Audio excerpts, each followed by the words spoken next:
سے نثر کی طرف بڑھتے ہیں اور ہمارے سورت شہر کے ابھرتے مفتی محمد سلیم مصباحی صاحب دامت برکاتہم العالیہ کو میں عرض کروں گا کہ آپ مائک پر تشریف لائیں اور اپنے مواعظ حسنہ سے ہم تمام کے قلوب و اذہان کو منور کریں. آئیں اپنے مفتی صاحب کا استقبال نعرہ تکبیر اور رسالت سے کریں. نعرہ تکبیر، نعرہ رسالت، جشن محسن سورت، فیضان حضور مفسر قرآن، یا نشین حضور مفسر قرآن، علماء اہل سنت مفتی سلیم مصباحی صاحب قبلہ، نعرہ رسالت.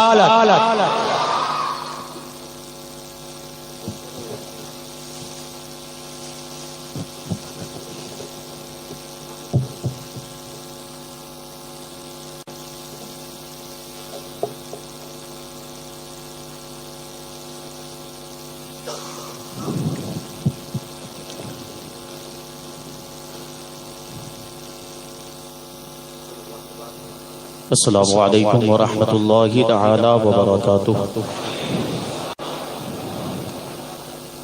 الحمد للہ العلی الاکبر والصلاة والسلام علی سید البشر وشفیع الامة یوم المحشر وعلى آلہ واصحابہ السرج الغرر. اما بعد فأعوذ بالله من الشيطان الرجيم. بسم الله الرحمن الرحيم. إن الذين آمنوا وعملوا الصالحات سيجعل لهم الرحمن ودا. صدق الله مولانا العظيم وصدق رسوله النبي الأمين المتين الكريم. ونحن على ذلك لمن الشاهدين والشاكرين والذاكرين والحامدين والحمد لله رب العالمين. ایک مرتبہ بارگاہ رسول و آل رسول میں درود پاک کا نذرانہ عقیدت پیش کر لیں. اللہم صلی علی سیدنا و مولانا محمد معدن الجود والکرم و آلہ الکرام و ابنہ الکریم و بارک وسلم صلاۃ و سلاما علیک یا رسول اللہ صلی اللہ تعالی علیہ وسلم. عزیزان ملت اسلامیہ، جیسا کہ آپ سب جانتے ہیں کہ آج ہم اور آپ یہاں پر حضور مفسر قرآن محسن سورت سید محمد مقصود غازی ربانی رحمت اللہ تعالی علیہ کی بارگاہ میں خراج عقیدت پیش کرنے کے لیے جمع ہوئے ہیں.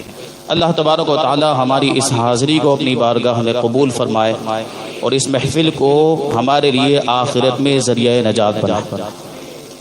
اللہ تبارک و تعالی قرآن مجید میں ارشاد فرماتا ہے ان الذین آمنوا وعملوا الصالحات سيجعل لهم الرحمن ودا. بے شک وہ لوگ جو ایمان لائے اور نیک عمل کیے ان قریب رحمان ان کے لیے محبت پیدا فرماتے ہیں. بخاری شریف کی حدیث حضرت ابو ہریرہ رضی اللہ تعالی عنہ سے روایت ہے.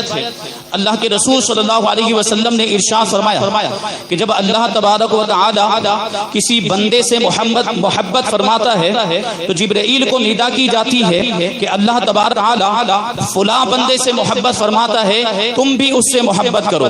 تو جبرائیل بھی اس سے محبت کرنے لگ جاتے ہیں اور پھر جبرائیل آسمان والوں میں ندا کرتے ہیں کہ اللہ تبارک و تعالی فلاں بندے سے محبت فرماتا ہے، تم بھی اس سے محبت کرو.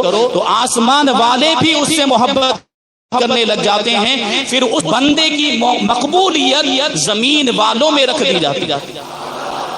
یہ مقبولیت ہی تو ہے کہ حضرت مفسر قرآن کے نام پہ اتنا بڑا مجمع جمع ہوگا. اللہ تبارک و تعالی نے لوگوں کے دلوں میں ان کی محبت پیدا فرماتا ہے. حضور مفسر قرآن کا اسم گرامی سید محمد مقصود عرفی نام غازی ربانی اور القاب ثانیہ سرکار ربانی مفسر قرآن اور محسن سورت.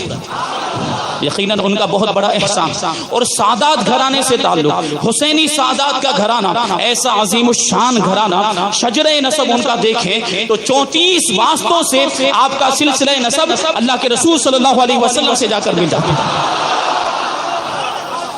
یہ شجرہ نسب سناؤں گا حضرت کی اجازت سے، آپ کو سبحان اللہ کہنا ہے۔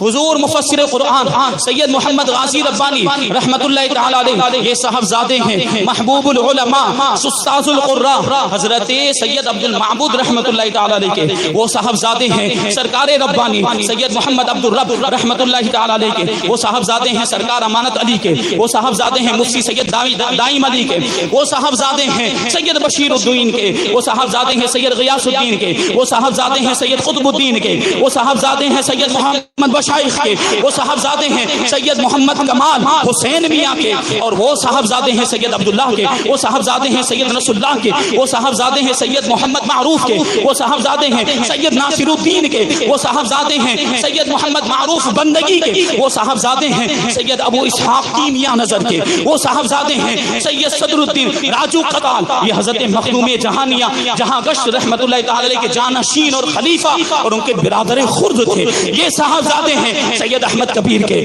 وہ صاحبزادے ہیں سید جلال الدین کے وہ صاحبزادے ہیں سید علی معید کے وہ صاحبزادے ہیں سید محمد جعفر کے وہ صاحبزادے ہیں سید احمد وہ صاحبزادے ہیں سید محمد کے وہ صاحبزادے ہیں سید عبداللہ کے وہ صاحبزادے ہیں امام علی اصغر کے وہ صاحبزادے ہیں امام محمد جعفر زکی کے وہ صاحبزادے ہیں امام علی تقی کے وہ صاحبزادے ہیں امام علی نقی کے اور وہ صاحبزادے ہیں امام موسیٰ کاظم کے صاحبزادے ہیں امام جعفر صادق کے صاحبزادے ہیں امام محمد باقر کے اور وہ صاحبزادے ہیں امام زین العابدین کے اور وہ صاحبزادے ہیں امام علی مقام امام حسین رضی اللہ تعالیٰ عنہ کے اور وہ صاحبزادے ہیں مولا کائنات علی مرتضیٰ شیر خدا رضی اللہ تعالیٰ عنہ کے اور وہ شوہر ہیں خاتون جنت حضرت فاطمہ الزہرا رضی اللہ تعالیٰ عنہا کے اور وہ صاحبزادی ہیں حضور رحمت عالم صلی اللہ علیہ وسلم۔ نعرہ تکبیر، نعرہ رسالت، جشن محسن صورت، فیضان حضور مفسر قرآن، نعرہ رسالت۔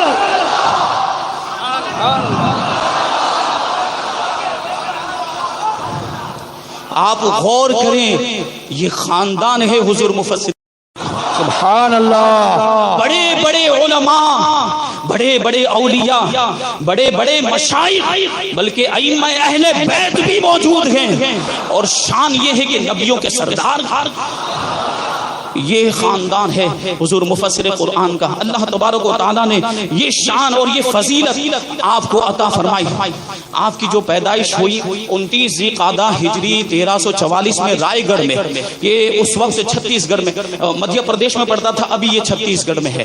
آپ کی ابتدائی تعلیم آپ کے والد ماجد کے پاس ہوئی اور جب آپ کی عمر 4 سال 4 مہینے 4 دن کی ہوئی تو بسم اللہ خانے کی رسم ادا کی گئی اور یہ بسم اللہ آپ کو کس نے پڑھایا؟ صدر الافاضل حضرت علامہ محمد نعیم الدین مراد آبادی رحمت اللہ تعالی، کیونکہ جب آپ کی عمر 4 سال 4 مہینے 4 دن کی ہوئی اس وقت آپ کے والد ماجد حضور محبوب العلماء سید عبد المعبود رحمت اللہ تعالی علیہ جامعہ نعیمیہ میں استاذ کی حیثیت سے پڑھاتے تھے، اس لیے حضور صدر الافاضل کو بلایا گیا اور آپ نے حضور مفسر قرآن کی بسم اللہ خانے کی رسم ادا فرمائی۔ اب غور کرنا ہے آپ کو، حضور صدر الافاضل بھی مفسر قرآن ہے۔ قرآن کی تفسیر خزائن العرفان انہوں نے لکھی ہے، کنز الایمان اعلی حضرت امام احمد رضا خان رحمت اللہ تعالی علیہ کا جو ترجمہ ہے قرآن مجید کا، اس کے ساتھ عام طور پر جو حاشیے پر تفسیر چھپتی ہے وہ ہے خزائن العرفان جو حضرت علامہ صدر الافاضل نے لکھی ہے۔ انہوں نے بسم اللہ پڑھا، اللہ تبارک و تعالی نے یہ دیکھیے بزرگان دین کی برکت ہوتی ہے، بسم اللہ پڑھانے والا مفسر قرآن ہے، اللہ تبارک و تعالی نے ان کی برکت سے بچے کو بھی مفسر قرآن۔ سبحان اللہ، سبحان اللہ۔ اور کیسا مفسر قرآن، یہ عرفی معنی میں نہیں ہے کہ ایسے ہی عام طور پر بول دیا جاتا ہے، بلکہ حضور مفسر قرآن اصطلاحی معنی کے اعتبار سے مفسر قرآن سبحان اللہ. قرآن کی تفسیر کے لیے یہ کوئی معمولی چیز نہیں ہے، بہت سارے علوم کی ضرورت ہوتی ہے. علماء کرام نے وہ علوم لکھے ہیں، ان میں سے چند علوم یہ ہے. سب سے پہلے لغت کا علم ہونا ضروری ہے، صرف کا علم ہونا چاہیے، نحو کا علم ہونا چاہیے، اشتقاق کا علم ہونا چاہیے، یہ کون سا لفظ کس لفظ سے بنا ہے. پھر قراءتوں کا علم ہونا چاہیے. قرآن کی 7 قراءتیں ہیں، اس کے بعد 3 قراءتیں اور ہیں، پھر کچھ قراءتیں شاذہ بھی ہیں، ان کا بھی علم ہونا ضروری ہے. علم معانی کا بھی علم ہونا چاہیے، علم بیان کا بھی علم ہونا چاہیے، علم بدیع بھی ہونا چاہیے، اور قراءتوں کے ساتھ اصول دین کا علم بھی ہونا چاہیے، اصول فقہ کا بھی علم ہونا چاہیے، اسباب نزول کا بھی علم ہونا چاہیے کہ کون سی آیت کب نازل ہوئی، کون سی آیت مکہ میں نازل ہوئی، کون سی آیت مدینے میں نازل ہوئی. ناسخ و منسوخ کا بھی علم ہونا چاہیے. اور اسی کے ساتھ مجمل اور مبہم جو آیتیں ہیں ان کی تفسیر پر جو احادیث مبنی ہیں ان کا بھی علم ہونا ضروری ہے. سبحان اللہ سبحان اللہ. سارے علوم حضور مفسر قرآن کی ذات میں بدرجہ اتم پائے جاتے تھے. سبحان اللہ سبحان اللہ. یہی تو وجہ ہے کہ حضور حافظ ملت. کون حضور حافظ ملت؟ جو الجامعۃ الاشرفیہ کے بانی ہیں. اہل سنت و جماعت کا سب سے بڑا ادارہ جامعہ اشرفیہ مبارک پور میں موجود. وہاں کے فارغین اپنے نام کے آگے مصباحی لکھتے ہیں، اور پوری دنیا کے اندر مصباحی علماء آج دین کی تبلیغ و اشاعت کے اندر مشغول ہیں. یہ ہے جامعہ اشرفیہ جس کے بانی جلالت العلم استاذ العلماء حضور حافظ ملت حضرت علامہ شاہ عبد العزیز محدث مراد آبادی رحمت اللہ تعالی علیہ نے حضور مفسر قرآن کی ایک کتاب میں تخریج لکھی ہے، اور اس میں حضور مفسر قرآن کو عالم ربانی لکھا. سبحان اللہ سبحان اللہ. اور یہ عالم ربانی سلسلے کی طرف نسبت کرتے ہوئے نہیں لکھا، اس کے وصفی معنی کے اعتبار سے لکھا. سبحان اللہ. عالم ربانی وہ ہوتا ہے جس کا تعلق ڈائریکٹ اپنے رب سے ہوتا ہے. وہ ایک زمانے تک تو کتابوں سے علم حاصل کرتا ہے، لیکن اس کی زندگی میں ایک مرحلہ وہ آتا ہے کہ پھر اسے کتابوں کی ضرورت نہیں، اپنے رب کی بارگاہ سے علم حاصل کرتا ہے. سبحان اللہ. نعرہ دین، نعرہ رسالت، جشن محسن صورت، فیضان حضور مفسر قرآن. یہ شان ہے. یہی تو وجہ حضور مفسر قرآن کبھی بھی کسی بھی مسجد میں تشریف لے جاتے تھے، اور کیا ہوتا، قرآن کی پیٹھی ہوتی 30 پارے جس میں موجود، کوئی بھی ایک پارا نکال لیتے تھے اور کھول کر تفسیر بیان کرنا شروع فرماتے. سبحان اللہ. پہلے سے مطالعہ کرنے کی ضرورت نہیں پڑتی تھی، کتابیں دیکھنے کی ضرورت نہیں پڑتی. ہم اور آج کے علماء تفسیر بیان کرتے ہیں تو پہلے خوب مطالعہ کرنا پڑتا ہے، اور تفسیر بیان کرتے وقت بھی کتاب کو سامنے رکھنا پڑتا ہے. لیکن یہ عالم ربانی ہے، یہ حضور مفسر قرآن ہے جن کو کتابیں دیکھنے کی ضرورت نہیں پڑتی، ڈائریکٹ قرآن شریف لیتے ہیں اور تفسیر بیان کرنا شروع فرما دیتے. سبحان اللہ. یہ علم کا عالم. حضور اعلی حضرت رضی اللہ تعالیٰ عنہ نے پیر کی 4 شرطیں بیان کی. حضور مفسر قرآن رہبر شریعت بھی ہیں اور پیر طریقت بھی ہیں. اور پیر کیسے ہیں کہ پیر کامل، جو ساری شرطیں ہیں وہ بدرجہ اتم حضور مفسر قرآن کی ذات میں پائی جاتی. سب سے پہلی شرط کہ وہ پیر جو ہے وہ سنی صحیح العقیدہ ہو. حضور مفسر قرآن کیسے سنی اور کیسے صحیح العقیدہ کہ اگر کوئی بد عقیدہ بھی آپ کی محفل میں آ جائے تو اپنی بد عقیدگی سے توبہ. سورت والوں نے یہ تو ملاحظہ کیا ہے کہ کئی گمراہوں کو حضور مفسر قرآن نے صراط مستقیم پر گامزن کر دیا. گمراہیت کے دلدل سے نکال کر. ایک زمانہ وہ تھا کہ جب مشکل سے 4 یا 5 مسجدیں سنیوں کی تھی، ان میں بھی کچھ مساجد کے اندر دیوبندی امام تقیہ کیے ہوئے سنی بن کے رہ رہے تھے. یہ حضور مفسر قرآن کے قدوم میمنت نزول کی برکتیں ہیں، اور دیگر علماء حضور اشرف الفقہاء کی بھی یہ جو ہے محنتوں کا نتیجہ ہے. یہ جو 2 بزرگ ہیں یہ بڑے پرانے زمانے سے یہاں پہ تشریف لاتے رہے، اور حضور مفسر قرآن کا عالم علم دیکھیں آپ کہ 60 دن تک 2 مہینے تک 70 دن تک تقریریں ہو رہی ہیں، بیانات ہو رہے ہیں، لیکن ایک بات بھی ریپیٹ نہیں ہو رہی. یہ شان ہے حضور مفسر قرآن کی.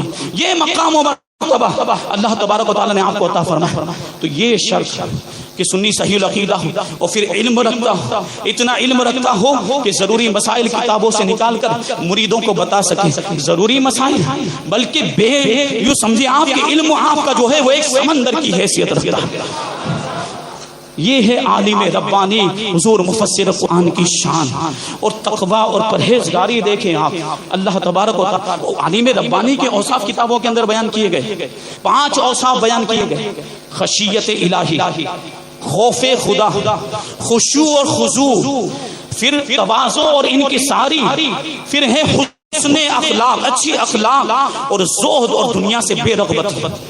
اب آپ غور کریں، بتانے کی ضرورت نہیں. حضور مفسر قرآن اور محسن سورت کا سورت والوں نے چلنا پھرنا بھی دیکھا ہے، ان کا اٹھنا بیٹھنا بھی دیکھا ہے، مجلس کے اندر بھی دیکھا ہے، تنہائی میں بھی ان کو دیکھا ہے، اور کوئی نہیں کہہ سکتا ہے کہ ان کا کوئی عمل خلاف شریعت.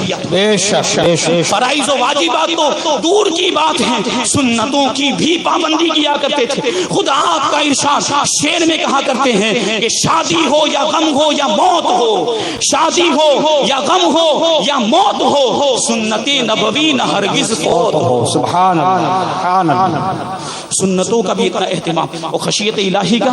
آپ دیکھیں معاملہ کیسا تھا کہ فرائض کے تو پابند تھے، تہجد کی نماز کے بھی پابندی کے ساتھ تہجد کی نماز ادا کرتے، اور تہجد کی نماز ادا کرنے کے بعد دعا میں اور مناجات میں مشغول ہو جایا کرتے تھے، اور فجر کی نماز تک دعا کیا کرتے تھے اور مناجات کرتے.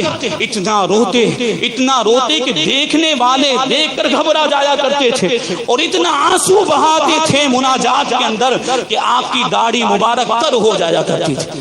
اب سوچیں یہ حضور مفسر قرآن کی شخصیت جن کی پوری زندگی اسلام کی تبلیغ و اشاعت میں گزری، سنت نبوی کی پیروی کرتے ہوئے گزری، شریعت کے خلاف کبھی آپ نے قدم نہیں اٹھایا ہے. کوئی بھی عمل آپ کا کوئی بتا دے کہ شریعت کے خلاف ہو، یہ شخصیت ہے حضور مفسر قرآن کی. اس کے باوجود دعاؤں میں اتنا رو رہے ہیں، مناجات میں اتنا رو رہے ہیں. تو بولیے کس کے لیے رو رہے ہوں گے؟ آپ لوگوں کے لیے ہی تو روتے تھے، مریدین کے لیے روتے تھے، اور مریدین کے لیے چاہنے والوں کے لیے مغفرت کی دعائیں کرتے تھے. یہ اللہ والے ہوتے ہیں، یہ تو جنت کے مستحق ہیں ہی، لیکن ان کی خواہش یہ ہوتی ہے کہ ان کے چاہنے والے بھی جنت میں چلے جائیں. الا ان اولیاء اللہ لا خوف علیہم ولا هم يحزنون. بے شک اللہ کے جو ولی ہوتے ہیں نہ ان پر کوئی خوف ہوتا ہے نہ وہ غمگین ہوں گے. یعنی ان کو اپنی ذات کا بھی خوف نہیں ہوتا، اور اپنے چاہنے والوں کے متعلق بھی وہ غم زدہ نہیں ہوتے، کیونکہ ان کے اعمال ایسے ہوتے ہیں کہ اللہ تبارک و تعالی اس کا انعام و اکرام ان کو عطا فرماتا ہے، یہاں تک کہ ان کو شفاعت کا مقام عطا فرماتا ہے. یہ خود تو جنت میں جاتے ہیں، اپنے چاہنے والوں کو بھی جنت میں لے کر جاتے ہیں. یہ عظیم شخصیت حضور مفسر قرآن کی. اللہ تبارک و تعالیٰ نے ایسی نعمت سورت والوں کو عطا فرمائی تھی. جب نعمت پاس میں ہوتی ہے تو اس کی قدر نہیں ہوتی، جب نعمت چلی جاتی ہے تو اندازہ ہوتا ہے کتنی بڑی نعمت تھی. یہ حضور مفسر قرآن کی شخصیت ہے. ایسی ذات اللہ تبارک و تعالیٰ نے سورت والوں کو عطا فرمائی. ہم جتنا ناز کریں اتنا کم. ایسی عظیم شخصیت. اور حضور مفسر قرآن سورت والوں سے بھی بڑی محبت فرماتے تھے.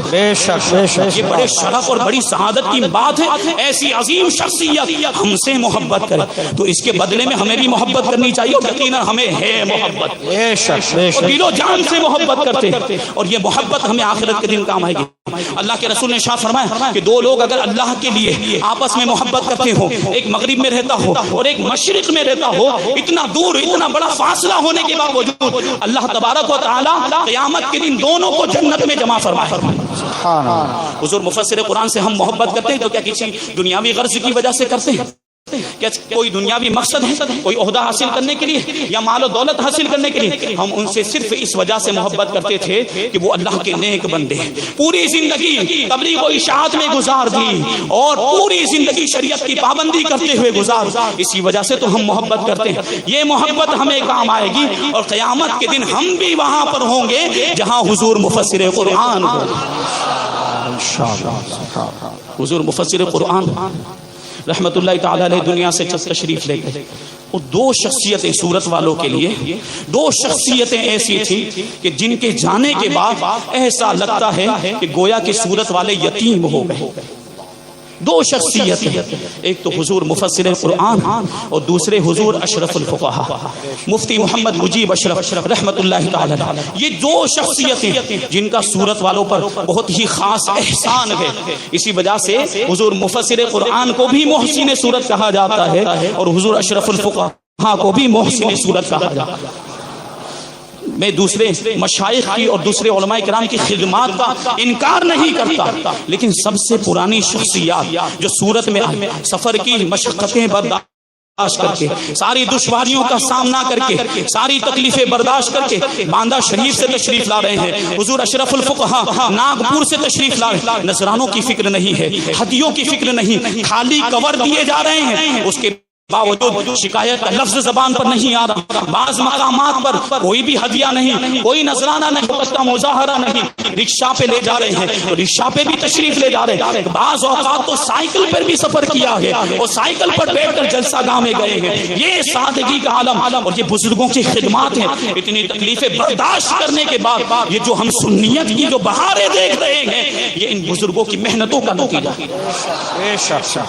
اللہ تبارک و تعالی ہماری طرف سے ان کو جزائے خیر عطا فرمائے، ان کے درجات کو بلند فرمائے اور ہم کو ان دونوں شخصیات کے فیوز و برکات سے مالا مال فرمائے، ان کے نقش قدم پر چلنے کی توفیق عطا فرمائے اور ان کے مشن کو آگے بڑھانے کی توفیق عطا فرمائے۔ وما علینا الا البلاغ۔ دو شرطیں بیان ہوئی تھی، ایک شرط سنی صحیح العقیدہ ہو، دوسری شرط اتنا علم رکھتا ہو کہ کتابوں سے مسائل نکال کر اپنے مریدوں کو بتا سکتا ہو، اور تیسری شرط یہ ہے کہ اس